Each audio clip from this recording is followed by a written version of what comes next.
explain that to us? I'm really excited to hear this. So it started off as just kind of like a filler name I did for my TikTok page when it was kind of starting to grow. And I was like, okay, I love shred guitar. I'm a metalhead, and I also love The Evil Dead. They're like my favorite movies of all time. So I was like, what if I mix shred and like the Deadites, who are like the main demon evil figures of the movies? So it just became Shredite, and I think only like two people have ever gotten it, but it's fine. I'm rolling with it. It's been around for long enough. No, I love that. That's kind of cool. The Evil Dead movies are like the most amazing movies, though. By the way, are you a big horror film buff? Oh yeah, no. Oh I yeah, love that. no, absolutely. Like I still gotta catch up on some, but I love horror. How do you think that that influences even your music? Do you kind of intertwine them together? Because I know our first, like one of our first singles, like that you did yourself was "Dead by Dawn," right? How do you feel like that, like even Yeah. intertwined and like you use those to inspire each other? Oh, that song is absolutely inspired by The Evil Dead. Obviously, Evil Dead 2, Dead by Dawn. I started writing it because I was in a funk, and I was just like not feeling it. My girlfriend's like, you know what? Treat yourself. You want to go see that new Evil Dead movie? Just go watch it. Treat yourself. Don't even think about music. And then I came home and started writing that song. And like even like in the music video, I rented out an Airbnb, which is like a cabin here in the woods of Tennessee, which also where the first movie was originally filmed.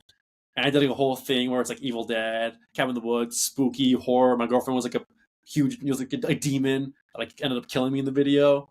So it was definitely like the whole video and the song is just a love letter to horror movies and all the stuff that creeps us out.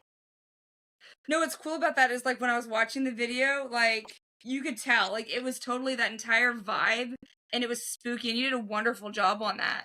Um, but I Well, love how thank you you. mentioned that like you went to the movie and you didn't think about music, and then like that creativity came back to you, right? Like because sometimes I feel like we put creativity Yeah. in this box, and we put so much pressure on ourselves, we almost kill the creativity that we have. What are your thoughts? Oh yeah. Oh no, I wholeheartedly agree. I think when you try to like force yourself into a creative space, kind of kills it. But I feel like all my best ideas have come from a place of like I'm burnt out. I don't want to think about music whatsoever, and then I go somewhere else, and something from that kind of sparks the oh well, what if this idea started rolling? So I think like trying to force it really just kind of you just come up with something that you just kind of about. Yeah. I love how you also said too that it was like a love letter to horror movies, and your music video looks like it's almost like a motion picture kind of love letter that you've given to horror movies. What really, so if I were to ask you what horror movies and what music means to you, what do those two things mean to you? Ooh, that's a good question. I think horror movies and music kind of have very different meanings, but they kind of come to a very similar place. Like for me, when it comes to like horror movies and that kind of thing, I used to be a big old scaredy cat as a kid. Like I would see a picture of, I'll never forget, I saw a picture of Jason's mom from the first Friday the 13th, and that freaked me out so much. I stayed up all night, and my mom came up to me and was like, "You gotta stop watching the." Can I swear? Oh yeah, I just you're realized, good. can I swear? Yeah, you're good. She was like, in nicer words, she was like, "Stop watching those fucking videos. You can't if you're gonna be that scared." And I think over time, it started becoming a thing of like kind of conquering those fears, where it's like by facing these scary situations, by facing these really spooky, I don't know, just the things that freak us out, by facing them and not giving them power, it kind of like gives the power back to us. Whether it's like real world stuff, like social anxiety, or just stuff you gotta do, or if you actually do have to fight a demon or something like that. Yeah, it totally like desensitizes us, and I can actually like I can totally level with you on that too because like as a kid, I had night terrors like all the time. But now as an adult, I feel like it was almost my way of facing those because now like my children will be like, "Mom, you're not allowed to pick movies because if you pick the movie, it's going to be of the horror genre or a psychological thriller. And if it's not of those two, then I'm just like, and don't get me wrong, like I like some comedy and action, but it's not generally the movie I picked. And I just ended up liking it Yeah, like on the bike, I'm like, oh well, this was actually pretty good. But yeah. I think that it really kind of helps like in our brain to stand up to those situations that we feel like may be scary or that and it kind of desensitizes us to those kind of darker things and that fear. So I love that you mentioned that. And what does music mean to you? Music means happy. Um, I don't know. I guess music has been just like the one reliable thing in my life where it's like, things can change, situations, people, whatever. But the way music makes me feel and the way it impacts me, that's like a consistency I can rely on. Yeah. And you know And what's I guess beautiful I view about it like music is it different doesn't music care gives me about. different feelings. Oh, you go ahead. No, I think there's a lag, and I thought that you had given a space. So no, please continue. I'm so sorry about that. Oh, where was I? Oh, I guess like different music gives me different vibes or like different like meanings. Yeah. Um, yeah, where was I going with this? um, I don't know. I guess. Oh man, I like obviously I'm a metalhead. If you listen to my track "Dead by Dawn," it's in drop C. It's straight riffage. Obviously, very much inspired by stuff like Ice Nine Kills, Dan Sugarman, and that kind of stuff. Yeah. And like, oh, I don't know. There's just something about metal, and I realized as I got older, like I got into it in high school, and obviously there's a much deeper meaning to it, and like much deeper feeling when it comes to like metal. But also, I realized over time when it was like, if I was stressed out or I had anxiety or I was just like really worried about something, I would just blast some metal louder than the voices in my head to kind of shut it out for a little bit. Yeah, no, I think that that's the most important part is almost like it being louder than the voices in our head, right? Because it almost shuts us up and gives us a Yeah. break from like who our anxiety or what's going on. It gives us that break for a minute to where we can feel that kind of peace and that calmness. Oh I yeah. always like to think of music almost like it's its own entity, like something separate from us that's there for us, like in our darkest times and things like that.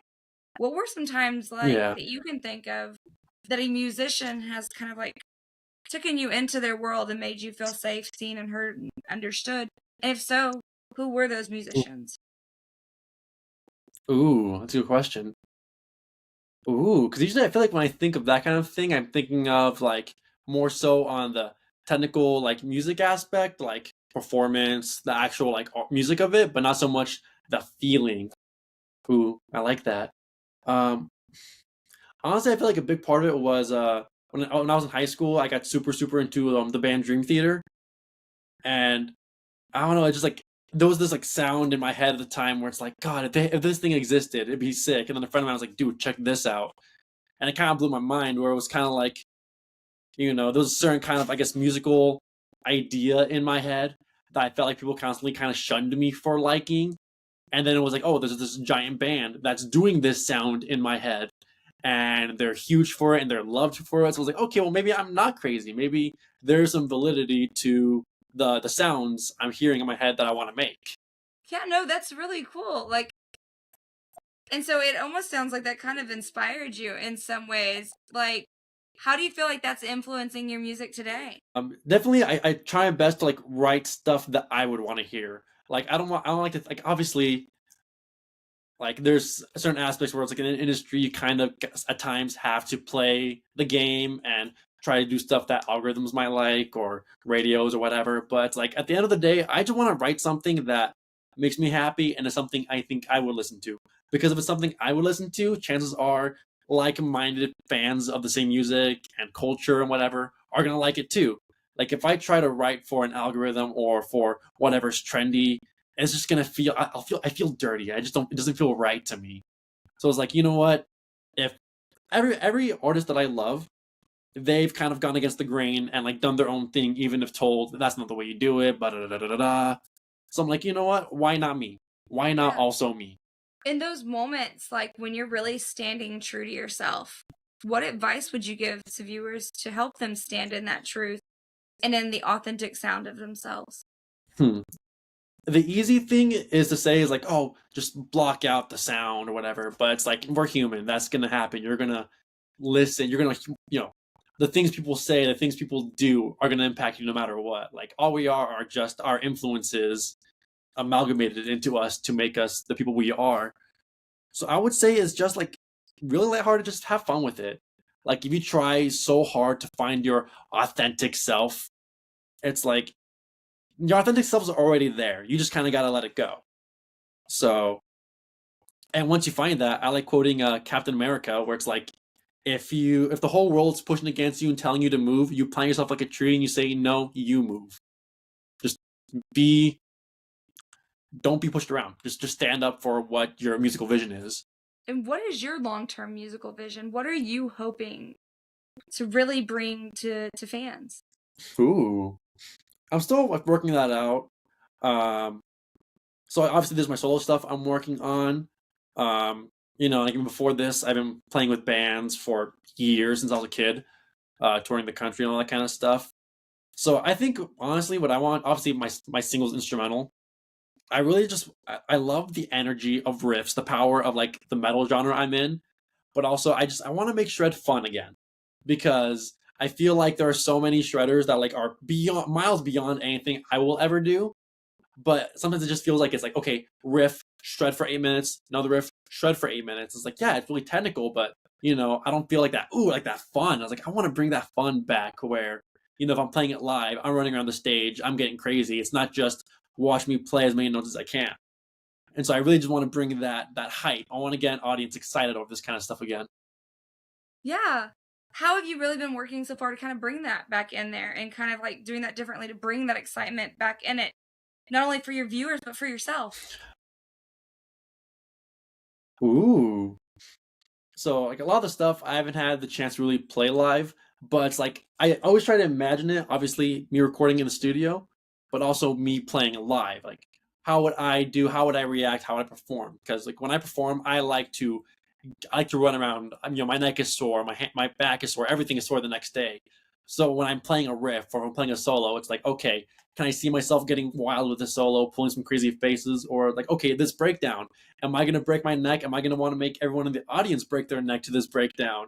I just try to visualize a live setting while also recording, in my room or in the studio or wherever. Yeah. No, and I think that's really cool. So it's almost like you're taking into consideration like how you're going to be performing this live even like when you do, right? And so like Yeah. when you're bringing that fun and that bringing that feeling back in, what are some of those spaces or times or even artists that really brought that in for you, that inspired that part of you? Ooh, ooh. So I think the biggest, I'll say four right now that really, really get me going. Obviously, we talked a bit. Ice Nine Kills, I love. Dan Sugarman is an insane guitar player, and I just love obviously the horror aspect already, but the riffs and the breakdowns and how much fun they have with it on stage. They don't take themselves too seriously. I'm a huge fan of the band Pantera, so like kind of bring in the energy of those riffs and kind of like Dimebags, just like aggression. The band Havoc, they're a thrash metal band. I love them to death. Kind of the same thing, just aggression and shred. And Nita Strauss, who I was direct support for a year or two ago with my last band, Abby K. And she's doing what I want to do. She's such a huge role model for me, music wise, mindset wise, and just like she's doing it. And it's like that's where I want to be. Oh yeah, she's amazing and incredibly talented and gifted and just the Oh energy yeah. that she brings to everything is insane. And so I think that that's really amazing too though that you have those artists that are still inspiring you to kind of like do that and kind of like hone that in. What part of that do you feel like you're already kind of putting into you and your music? I feel like I like having fun, like making fun riffs. And it's like if I guess like ooh, this is a good question. I guess I go back to this thing I constantly tell myself where it's groove is king. Like you could make the most intricate whatever, whatever, whatever. But if someone's like listening to it and like not like moving their body, then rework it because groove is such like an innate human reaction to rhythm and music. So it's like, hey, groove is king. And so like, I love messing around with that kind of stuff. Like I know like a lot of Pantera stuff does that. Um I try bringing a lot of the energy from like obviously like Nita's playing. Like when we toured with her, I there are so many tricks and ideas that I have taken from just watching her live. Like the mind bar tricks like Dimebag does, she does too, and I've started doing a lot of those. The stage moves with I play like a star pointing guitar. I can't quite do those without hurting myself or others. But there's just like so many things I honestly took from her. I watching her night after night where it's like, ooh, that move I'm doing. ooh, that thing where she did with the bass player and the guitar player, whatever. I'm stealing that. Yeah. That's kind of cool though too, like just like being able to watch it and kind of see like kind of the pieces and like kind of make that in your head to kind of like create this new flow for yourself, right? What was that like? Like being able to see somebody that you obviously look up to very dearly, like and to be able to speak with them and just kind of talk with them and watch their performances. What was that experience like for you? Oh, it was a dream come true because this was obviously post COVID. Um, I had been listening to Nita since I was in high school. I'm 22 right now. When she dropped that first album, I was like probably sophomore in high school. And I had my headphones in, not paying attention in class. And then like post COVID, I didn't go to college, and then COVID hit, and so I was just like in a really dark place. And then I joined the band, Abby K, and then we got the opportunity to tour with her, and it was like, wow, okay, maybe things are working out. And just her and that whole camp, class acts, some of the coolest people I've ever had the opportunity of working with. And I'll never forget the first show. This is like my first time like touring, and I'm like, oh my gosh, I'm a real musician. And that first show, I'm playing the songs, playing my solos, whatever. And I'm like, okay, I gotta be good right now because who I'm opening for. My first tour is like, okay, I gotta be good. And I towards like one of the last songs, like, I'm shredding it, and I look over and I see Nita just giving like the horns, and I'm like, fuck, okay, don't mess up, don't mess up. Right, like, oh my gosh, like now the pressure's really like the pressure was already like insanely on, and then you look over and you're like, oh my god, now the pressure's really on. That had to be like the coolest experience. Like, I bet that made like that inner like that high school version of you so excited at that moment. Oh yeah, no, like the 16-year-old Diego would just be like, no, you're lying, you're gaslighting me, get out of here. But Right? it So was like it was wild. that had to be like one of the most what was the best experience or what experience did you have on that tour that you felt like was just out of this world for you? Just like I think at one point she might have mentioned like, "Oh, you're a good guitar player," and it's like, "Yes, I practiced right. I'm good." Um, but I think a big part of it might have honestly just been on the general just touring experience, like sleeping in a van, driving across the country, that kind of thing, where it's like, wow, this is really just a whole other way of living that I feel like a lot of people kind of imagine but never actually attempt. Because like it's not glamorous. We sleep in parking lots. It was pretty much venue, gas station, bathroom, back to the venue, and it was really just like, wow, Yeah. it's really freeing, and it's like, this is pretty cool. I want to keep doing this. Yeah. What was your favorite part of that experience or what did you experience maybe that you didn't actually like because we all kind of hear about touring and like how that works and stuff. What was one of those things that you're like, "Oh, this is something I didn't expect on tour." Because now at this point, I'm kind of like used to some of the stuff, but hmm, I the weird places you'll have to use the bathroom because like I grew up in SoCal where pretty much everything ever is 24-hour, but then we'll be in the middle of like Iowa or Ohio or something, and places aren't 24-hour, and it'll be like a 3 a.m. drive. Someone's got to really use the bathroom, and so you just gotta pull over, just pray that no one's looking around. Yeah, no, Ooh, that makes uh, Bucky's. Yeah, I'm in Texas, as you can Bucky, tell. yes. I love Bucky's. That was the highlight of touring, and I've realized now that with so many touring bands, Bucky's is like a staple. Like there'll be bands like I've never talked to, and like Bucky's will come up and we'll talk about it. And it's like, boom, you've made a touring friend because you have a shared love of Bucky's. Like I have the onesie in my closet right now. That's awesome. No, it's all I love it when I hear bands talk about Bucky's because even like when I'm traveling around to visit y'all, like Bucky's is my staple. Like I love Bucky's. And it's so clean and it's so friendly and it's 24 hours a day and when you were saying that makes sense because I remember every time like that we've driven across country like to visit people and stuff like you don't think about it until it's 3 a.m. because I live in Texas and everything's almost open in certain parts of Texas like 24 hours a day. But then like even if I went like Yeah. it's like wait a minute, why isn't everything open anymore? Especially like in the smaller towns. So Well, so that's kind of cool though. So like, what about Bucky's like really stood out for Bucky's being that staple for you? Was it like the clean bathrooms or just like the 24 hours or what? I just think it was the like a friend of mine went to college in Texas, and he was like, "Dude, Bucky's is this thing out here, and it's great." And I was like, "There's no way it's actually that good." And then we went on tour, and I was like, "Oh my gosh, it's everything I wanted and more." Like, how many places can you go that's a gas station?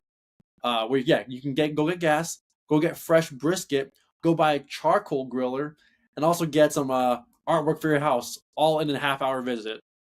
And it's like Right? it's beautiful. It is. No, I love that.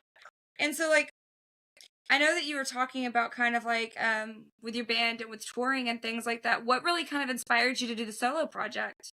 And are we still working with the band as well?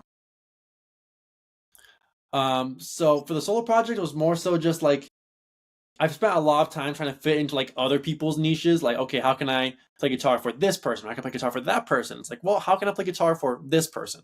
How can like I really wanted to just make the sound that I hear in my head, and whether people resonate with it or not, it's like one person or 10,000 people listening to it. At least the idea didn't die in here. And yeah, Yeah. the band I recently left. All on good terms. It was all good. I think I wanted to go like obviously the music I'm writing right now is much more metal, and I just think it was like just a create like I really wanted to commit to that route. No, that's cool. And I think that what you said was so important because you talked about like creating music for others, but then like it almost sounded like there was that feeling inside of like, well, I want to create this for myself too because I also have this vision that I'm trying to bring to life that I don't want to die in here. So I think that that's really awesome. Yeah. And what advice would you give to viewers too to kind of like find that? So we talked a little bit about finding the authentic self, right? But like, what part helps you realize that there was something that you weren't expressing that you wanted to express? I say the question one more time. I gotta think about it again. What was something like through this process that you how did you begin to realize that there was something that you weren't expressing that you wanted to express through your music? I think it was just like when working with like other projects, I kind of without me realizing it, I was holding myself like back, like, oh, this idea would be really cool, but it's not what they want. That's not what they're gonna want to go for. Um, I think it was just like over time, I used to be very like insecure and very much self-doubtful, and it's still stuff I work through. But I realized over time that it was those voices kind of leading the hands guitar wise. And after kind of working on that, I got more courage to speak how I really wanted to speak with music. So I think it's just like shutting those voices up a little bit. And yeah. That's cool though, and I think that's so awesome that you're doing that and taking a chance on yourself and like really standing for you and the vision that you talked about wanting high school you kind of wanting to create and kind of like that inner child part of you being able to come out and come to life and just really be the version of you that you wanted to be. And when you're like kind of Yeah. getting in your space to where you're playing and how do you start to take yourself into the world to know like what you want to play or the sound that you want? Do you already kind of have an idea in mind or do you just let it free flow or how does that come about? That's something I've been working on because like, in the past when it's like been like, on my off times, like, okay, I'll start writing something and it'll just kind of free flow. But now that I'm starting to like, because like I got like a bunch of like different like demos and stuff I'm currently working on getting out. And it's like, oh well, damn, this isn't just a thing I recorded for fun. Now it's a thing I want to put out. So I kind of got to streamline it a little bit more. I got to figure stuff out. And a quote I keep thinking about when it comes to that is actually Dan Sugarman on a podcast said, like there's something where it's like even though we always strive to be authentic and we always want authentic artists, in reality, if we were always 100% authentic, that would kind of stop us in a bit. Because, like, like he's an example that resonated with me where it's like, if he gets invited to hang out for a networking thing, his authentic self doesn't want to do it. But, he kind of needs to do it. So he kind of needs to be inauthentic. I think there's a fine line between being 100% authentic and, like, kind of, I guess, being inauthentic to yourself, but knowing sometimes you just gotta push yourself to do stuff, even if it's not quite what you want to do. So it's like I've got songs that are like 5 minutes long, and that's how I want it. But also, I'm like, okay, calm down, Diego. You're cool. We don't need a 2 minute guitar solo. Cut that like in a quarter or something, and just kind of streamline stuff and figure out, balancing what the listeners listening to versus what I want to kind of put forth. Yeah, but I think in some ways, though, it still breathes in the authenticity and the fact that it's still like going towards your authentic like goal, right? And sometimes, Yeah. you know what I'm saying? Like, I feel like it kind of brings that balance into it to where it's like, oh, okay, this may not be necessarily what I want to do at this exact moment, but it brings me to the goal that is authentically still mine that I'm trying to make it towards and what I'm trying to bring into this. And so, like, when you're doing that, Inauthent- oh, sorry, go ahead. Inauthenticity in the name of authenticity. That's what it is. There you go. I like that. I'm stealing it. Don't worry, I'll give you You credit. can have it. Um, but so during that process, what part do you actually find the most cathartic for you? Um, I think it's like when I get stuck and I kind of because there'll be a lot of times where like a riff or like the structure of the song come naturally, but there are times where I'll get like stuck and I'll kind of just like I'll be on FaceTime with my girlfriend and I'll just kind of be like brute forcing ideas for a little bit and just like okay, it's like I got this idea in my head. What is it? Like it's more so the vibe versus what I'm actually hearing. So I'm like okay, I'll just like start slapping down ideas and like majority of them are garbage. Like she'll kind of be like, "What was that?" And I'm like, "It was a bad idea. Ignore it." Um, but then I'll just kind of start digging. I was like, "Okay, I'm going to what I kind of want to go to. Let's just go to something I would never think of." Like I'm working on another song. I'm tentatively calling it "Down with the Ship." Which I'm like we can talk about in a bit. But there's a part of it where it's like I really wanted just like a metal breakdown down with the ship. I have a part where there's like boat sirens going off, and I want a sick breakdown, a la Ice Nine Kills. And Yeah. I was like, I can't think of something. I want something. So I was just like an hour of just churning stuff out, and then I finally got an idea.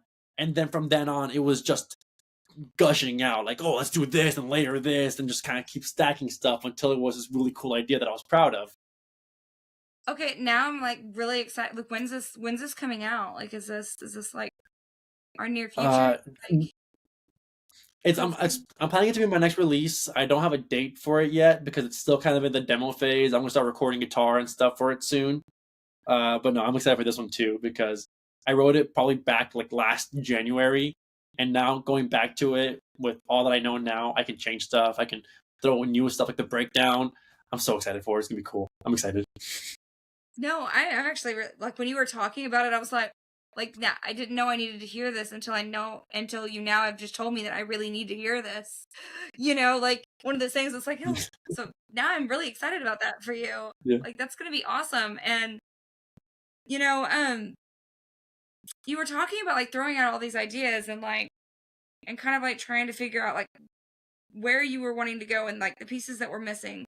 What is something that you've learned now, like through your this entire creative process of yours, that you wish you had have known sooner? This can sound dumb, but just do it. Like, I guess just like obviously every musician has self doubt. It's kind of our nature. Um, but I think it's just like I would have ideas that I would like I would really like. I'm like, oh well, because of in the past trying to kind of like be more mainstream or trying to do what I think people want to hear from me. I'm like, oh well, that's not gonna be cool. They're not gonna like that. But now I'm like, you know what? Just do it. Just do it. You have fun with it. If you express that fun, people are gonna notice it. Like if I do something to be formulaic and like just copy and paste stuff, people are gonna feel that. But if I have fun with it and I express that fun, they're gonna be like, he's got something going here. Yeah. Well, that energy is so like infectious in a way, right? Like it really just like that energy can turn up everybody else's energy at the same time. You know what I mean? Like especially like with good music and with those sounds. I love how you said just do it because we are our own hardest critics. What was one of those things that what did your inner critic look like when you started this, and how did you get over your inner critic? I feel like a lot of musicians, it was just a lot of like self doubt, being like, "Oh, this is garbage. Oh, this is no one's gonna listen to it." And I think that's probably the biggest one where it's like, "Oh God, I'm gonna pour my heart and soul into something," and with the the current state of music, it's like, well, really, how many listens is it gonna get? How many people are gonna actually care? And so it's just kind of like that thing where it's like, because before this, I would do like covers of like TV show cartoon themes, and I had a lot of fun with that. Some would do really well, some would just get like no traction. And so I think the biggest thing was making peace with the fact that I'm going to make a piece of art that I love, that I'm going to do everything in my power to promote it and put it out there, and that at a certain point, I don't get control over how the product, or I guess the art, I hate calling it product or content, how the art is going to be received, and if it will even be received. You kind of just got to let it go. And once it's out, it's out. You do everything in your power. Everything that's not, you can't let it carry weight on you, because it will just drive you crazy. Yeah. And so how did you really like what was that what is this key piece in there that really helped you put it down to not let it carry that weight? Ooh, honestly, I've been thinking about that a lot recently, because I went from not putting myself out there that much to all of a sudden like new music. I'm working on stuff.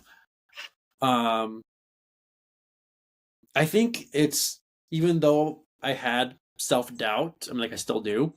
It's more so I believed in the product more than I didn't believe in myself.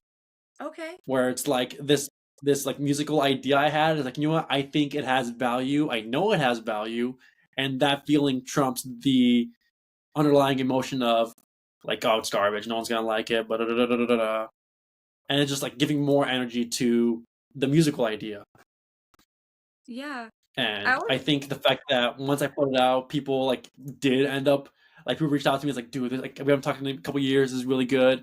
And like, it's not blowing up, it's not going crazy viral or whatever, but it's the fact that I put something out and people responded honestly, I think really, really well to it. And it's like, oh, okay, the yeah. voices up here are stupid, they don't know what they're talking about, but it's worth doing. I always like to think of that voice in there almost like a parasite, right? Like the most dangerous part about a parasite is that we generally don't know we have it. And then we go to the doctor and like they give us antibiotics like always, right? And then we try really, really hard to get ourselves better and it's not working. So then we get frustrated, right? But we don't realize that it's this inner critic voice in our head that's really actually just lying to us. And it's told us all these lies about ourselves, about the good and the bad things, and what we can and can't do. And so I think it's beautiful because all you really have to do is realize there's a parasite. You can take the anti-parasitic, which is like realizing like these voices are lying to me. Like I hear what they're trying to say and I hear them trying to give me this self-doubt, but like why should I doubt myself? Why shouldn't I take a chance on me? And what I think is so beautiful is that you're taking a chance on you and showing up for you. Um I'll never remember one time I was listening to Vocal Hide and he was talking about how every day we show up for somebody else's dream but never show up for our own. And that hit me like in my soul because I was like that's so true. Every day we show up for somebody else's dream to help them succeed and make their dreams come true. But then very rarely do we show up for ours. And so I think it's very beautiful that you're starting to show up for your own dream. Like what are your kind of thoughts on that? Oh, you cut out that last bit, say it again. I said, what are your kind of thoughts on that? About like how we spend a lot of our time showing up for others' dreams. We talked about it a little bit, but like about how we do show up a lot for other people's dreams and not our own. I think there is a lot to that, like whether it's like other bands or other artists or whatever. And it's like, I guess it all depends on what you want to gain out of it.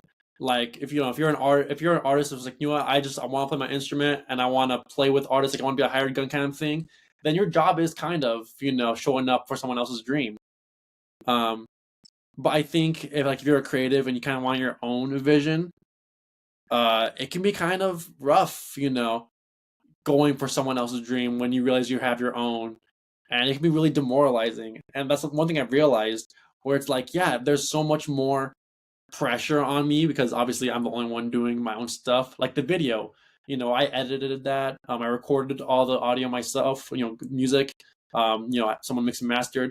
My parents helped like film stuff, but a lot of it was like on me, and it's stressful and it's a lot. But it's like when you have that control over what you want to do, you realize it's so much more worth it. Like I'm making myself busier than ever working on my own dream, but it feels like a lot less on my shoulders because like it's at the end of the day, it's fulfilling, even if it's not immediately paying off, even if it's immediately not like okay, you do this and then boom, you're a big star. It's the fact that it's like, well, I like thinking of it as like there are enough haters out there. You can't have one in here. Yeah. And, I love what you said though. You were like, I've made myself busier than I've ever made myself, but I'm happier. I feel more fulfilled than I did previously. And I think that's amazing because I feel like when we're doing like kind of like what we feel like what that vision of ours is, right? Is that it makes it so much more worth it even when it's more work because the work almost doesn't feel like work. It just feels like doing like what comes naturally to you and like what you really love and like how that kind of works. And number two, that video, I was watching it. I even rewatched it right before meeting with you. And to know that you did that all yourself is very inspiring. And was that your first take at this? Like, did you know what you were doing going into this, or like with the video and doing all of the kind of stuff, or was that kind of a learning process? I'm like, obviously, like growing up, I had like started filming my own guitar videos. I had done some videos for my last band, Abby K, which I'm still really really proud of. And that was kind of my first time doing a music video kind of thing. And even those were very DIY too. Like we had a song called Rockstar, which is kind of like a Disney Channel pop punk kind of thing about like what musicians actually do versus what you kind of see on social media. And like we did it dirt cheap. We had some friends come over and like pretend to be partying. We did like a whole back and forth, and like that was kind of the testing grounds for doing this kind of stuff. Editing, pacing, that kind of stuff. And then we would kind of go on do other stuff. Those stuff would kind of get a little bit creepier. And then when this came out, and I was like, okay, this has got to be full on horror. I gotta pull all the stops. So I had definitely had some experience. There was definitely a lot of learning curves too, like filming outdoors. That is something I've never done before, and it was a nightmare to do. That was fun. No, that was. But like everything else was a ton of fun. Even like the editing, like you were saying, like even though it's for your dream, it's not like it kind of feels natural. There's still some stuff that doesn't. Like I love editing, but having to sit through that many, like probably 16 layers of footage and figuring out, okay, I'm gonna chop this and that's gonna go there. It can be a lot. It can definitely be a lot. But it's like when you have in the back of your head that it's worth it. It's like go for it. Oh, and I like telling everyone, you don't need a crazy Yeah. big budget for a video. Just have a camera and some friends that are willing to work for pizza, and you're good. I love that. I love the pizza payment. Yeah. So what was the most challenging part about working outside? Because you were like, because the outside part was the part that like you seemed really like ugh, about. What was that? What was so challenging there? I've never done it, obviously, so It was just like I was just kind of getting curious. so like for myself, I have very limited gear. Like I have like this camera, this lens. I have another one, and I had like two lights, and then like a little handheld thing. And obviously for the kind of like outdoor sets, you would have like a big old like moonlight set behind you. If you can't tell, I'm also kind of a video film wannabe nerd. But like you would have like a big old like moonlight to kind of emulate the moon, and you would have like different like lightings for shadow and whatnot. I didn't have any of that, so I had to figure out how to make things work. Like that middle breakdown part where it goes black and white and it goes like the really vintage smaller ratio.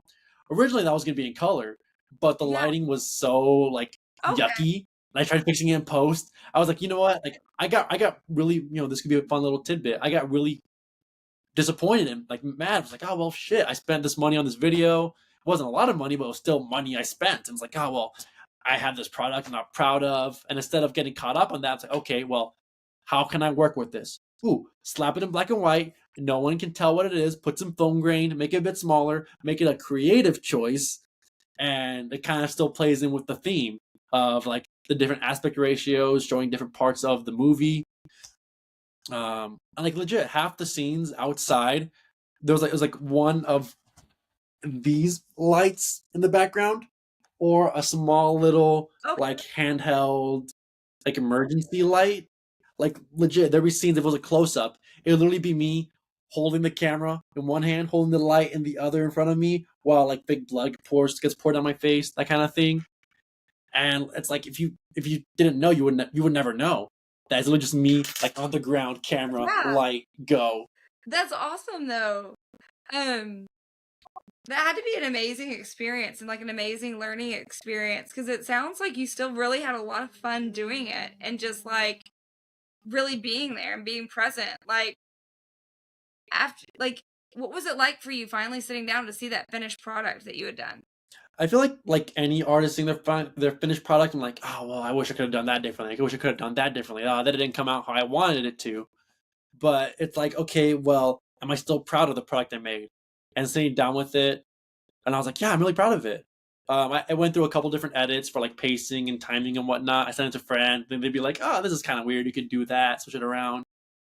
But still looking at it, it's like it's what I want out to do because like we said, I love the Evil Dead and I'm a huge nerd for that movie, so I know like the lore of behind the scenes. They had like no budget, they had like no experience, and they just went for it and they made one of the most iconic pieces of horror. So it's like I really wanted to embrace that and I think it came out pretty good. I'm proud of it. That's all I could say. I think you should be proud of it because I loved it. I thought that you did an amazing job and to find out how much of the work that you were doing by yourself is very impressive. Like I think that that was really awesome that you did that and I'm really excited for you and I'm really excited like for what the future has like for your career. When you see yourself in the next couple of years, what are you hoping to be doing? Project wise, I I guess. hope Is to what be I'm happy most of all. Yeah. Honestly, like obviously there's like the big goals where it's like I love to be have this be obviously the way I fund myself and like survive, but also I would love to again like kind of like the Nita thing. You know, she has her band, she goes on tour, you know, and she's like out there like making it with her vision, and it's like that's what I really want. Whether it's like a solo project or I'd love to start like a band with other members that can all contribute and do a whole thing. But honestly, I want to make a community of like-minded people that love the kind of art. I want to survive and I want to be happy. I guess I'll put it like that. You know, I love those goals, like, because I love the, especially the end goal of like a community of like-minded people, and and to be happy, because I think that sometimes we can have all of our dreams fulfilled, but if we're not happy, we're still not able to receive or absorb them, right? Like it's almost like okay, yes, I got what I wanted, but I don't feel happy in this moment, or I don't feel like I have those that I want to share it with in this moment. What has that been like? I know that you mentioned like your parents and stuff helping you and friends like helping you with pizza. What has that been like? 'Cause it sounds like you've kind of been building your like-minded community. And what has been like kind of an experience that stood out with you with the community you're building, like with fan reactions or conversations or anything like that? The funny thing is, like, I feel like originally I never went out of my way to like create a community, not until like later. But just the way I always approached like interactions and talking to people at shows or through social media, where it's like I really uh, my parents growing up made me read the book How to Win Friends and Influence People, which I think has helped a lot.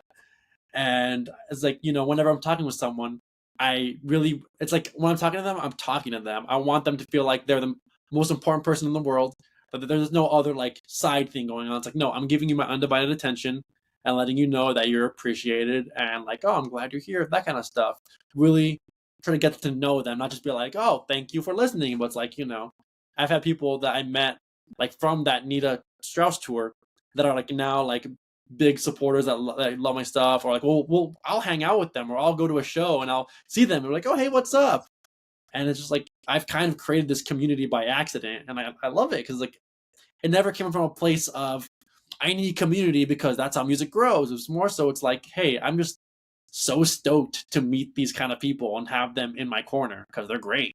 You know what I love about that though is you were talking about like how like when you were talking to them, you were just talking to them. You weren't talking to reply or for a purpose. Like you were actually trying to open up that raw community, that raw authenticity of just like being there and being present and just like actually engaging in conversation. Because I don't think that we realize how many times in conversations and stuff that we are either so far ahead of the conversation or not fully listening to the conversation or kind of somewhere else. And so I think that that's beautiful that you've been able to create that community for yourself, and in a way that it sounds like really just kind of came naturally to your conversation style and who you are as a person. Yeah, that's definitely a big part of, I guess, just not even an approach, but I love, it sounds so corny, like I love networking, but like not networking in like a nasty context, like I'm networking because I want to gain something from you. But it's like, no, it's like, I get to do music. That is awesome. I love sharing that excitement, that joy with like-minded people, and I genuinely think that like an abundance mindset. Like if I approach music and gigs and the, you know, music world as like, man, why are they getting it but not me? I feel like that's just gonna kind of tear you down. But if you go into it where it's like, building that community, whether it's like from like supporters or people that are doing very similar things as you, root for them, be like, fuck yeah, dude, I'm glad you're doing that. That is amazing. Shout them out, spread the love, because it's gonna come around. It's gonna come around. Maybe not exactly where and when you want it, but it's gonna come around. No, I completely agree. And it's like, I love how you said though, like, it's networking and like sharing this ability, and not only that, but like supporting each other and be like, yes, like, really building it sounds like a very good way like to build each other up, right? Especially when, sometimes the world has really harsh criticisms of everything. It's so important to have those people that are really like, really there with you, building you up, supporting those dreams and supporting you to just kind of be yourself and helping you along the way. And I definitely want to honor your time. And so I appreciate you so much for coming on here. Um, I just wanted to make sure that I did get to talk a little bit about your music and like kind of what's coming up next. So what are you currently working on, or what's coming up that you would like to share with everybody to kind of let them know a little bit about what's going on? So, yeah, as we said, "Dead by Dawn," stream it everywhere, is my first like solo debut single, and that's really a path I really want to. I'm excited about. Like, I'm working on new stuff, hoping for a release date of January for my next single, because I'm moving. I got some like life stuff happening, so it might be a hot minute. But I'm really excited for what I got going on. I got some ideas, some other fun like covers too of like nerd themes, but metal. I got that going, some solo stuff. Potential bands I'm trying to talk with and play with here in the greater Nashville area. And yeah, and if that piques your interest at all, stick around because I'd love to have you around. Awesome. Yes, guys. And I'll make sure I'll leave all your links in the description below. Please check it all out. Please. Dead by Dawn. Check it out. It's out now, streaming everywhere. Check it out and please give your support and love. And thank you so much. I think it's beautiful that you came on here, and I think you have such a kind and beautiful soul. And I am so excited to see where the future leads you.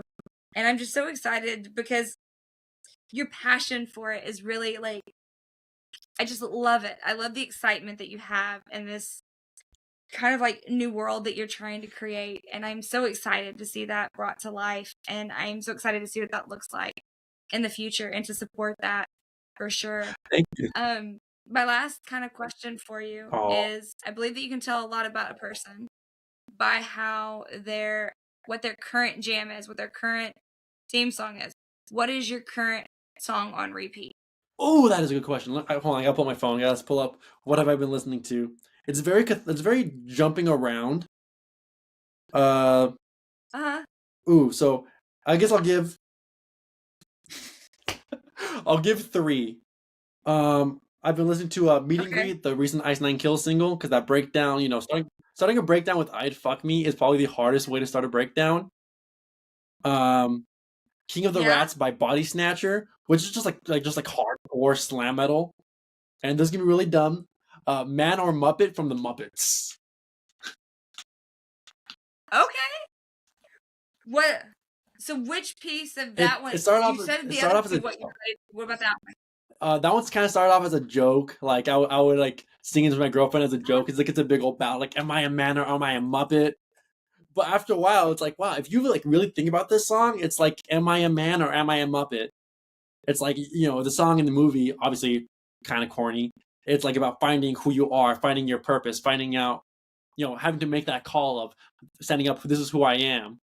And like again, I'm elaborating on a Muppets song, but it still felt so much like, am I a man or am I a Muppet? I have to decide, am I the man I know I am or am I a Muppet? I've gotten to where I think that sometimes some of those corny things are the most beautiful things of all. We just don't give them enough credit because everybody's like, oh, it's so corny, but like it's amazing how impactful corny is. Like there's something so beautiful about it, right? And we give it kind of this like weird context, but it's actually like so beautiful. So I love that No, for it's, you. and I own up to it. I own up to it. Right? But I think that's what makes that energy like so amazing with you. And I think that you are a beautiful and kind soul. And thank you so much again for coming on here. Is there anything else that you want the viewers to know before we go? Stick around for some good jams. And I think y'all need to know that y'all are loved and valued and appreciated. And if anyone tells you otherwise, I will fight them. On God, I will fight them. So y'all see, right? Like y'all message him. You gotta let him know, right? I love that. Thank you so much for shining a light in the dark, and thank you for being here today. I appreciate you. Thank you for having me. Thank you so much. Sorry, I just finished.